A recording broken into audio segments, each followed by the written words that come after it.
আল্লাহ রাব্বুল আলামিন 17 নম্বর সূরা সূরা বনী ইসরাঈল 23 নম্বর আয়াতের মধ্যে আল্লাহ রাব্বুল আলামিন বলেন ওয়াকাদা রাব্বুকা আল্লা তা'বুদু ইল্লা ইয়্যাহু ওয়া বিল ওয়ালিদাইনি ইহসানা। মহান রব্বুল আলামিন বলেন তোমরা আমার ইবাদতের পর, আল্লাহ বলতেছেন ওয়াকাদা রাব্বুকা আল্লা তা'বুদু, আল্লাহ বলছে আমার ইবাদতের পর তোমরা তোমাদের পিতা মাতার সাথে সদ আচরণ করবে, উত্তম আচরণ করবে। আলহামদুলিল্লাহ, আল্লাহ রাব্বুল আলামিন অনেক জায়গায় পিতা মাতার কথা আল্লাহ বলছেন। বলেন কাদের কথা বলছেন?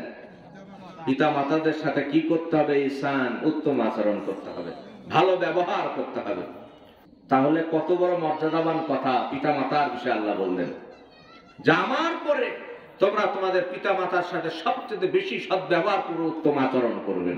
অথচ আমাদের সন্তানরা এত কুলাঙ্গার, পিতা মাতার কথা শুনতে নারাজ, তার বন্দুক নিয়ে ঘুরতে বেশি ভালোবাসে। বলেন ঠিক না? হ্যাঁ, বাপ মায়ের কথা শোনে না, তার মানে তার সাথে সবচেয়ে বেশি ভালোবাসার মানুষ ওই বন্ধু। অথচ তার বিপদে আপদে বালা মুসিবতে সব সময় কাছে পাওয়া যায় কাকে? পিতা মাতাকে পাওয়া যায়। ওই বিপদ যখন আসবে ওই বন্ধু কাছে থাকবে না, বিপদ যখন আসবে ওই রকম সুবিধাবাদী বন্ধুর পাশের কাউকে পাওয়া যাবে না, একমাত্র পাওয়া যাবে কাকে? পিতা মাতাকে। মহান রব্বুল আলামিন 31 নম্বর সূরা সূরা লুকমানের 14 নম্বর আয়াতের মধ্যে আল্লাহ তাআলা বলেন ওয়াসাইনাল ইনসানা ওয়ালিদাইহি হামালাতুহু উম্মুহু ওয়াহানান আলা ওয়াহানিন। বলেন আল্লাহু আকবার। আল্লাহ তাআলা এখানে অনেক সুন্দরভাবে বলেছে, আল্লাহ তাআলা ওসিয়ত করতেছেন, আল্লাহ তাআলা উপদেশ দিচ্ছেন এভাবে যে তোমরা কি করো, তোমাদের পিতা মাতা যখন তাদের সন্তান সন্ততির জন্য যে দুধ পান যেটা করানো হয়, এখানে এই কথাটা বলা 2 মাস লাগে তাদের দুধ ছাড়ানো।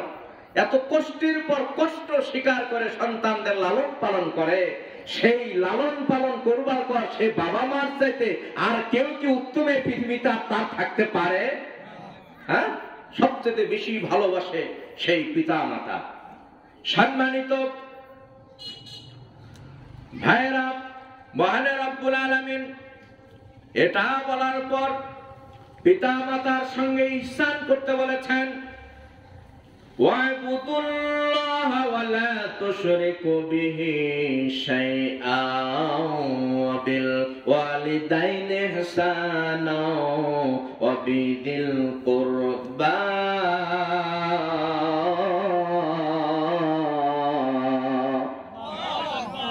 আল্লাহ রাব্বুল আলামিন এবার বলতেছেন পিতা মাতার সঙ্গে তো ভালোবাসবা, অবিদিল কুরবা,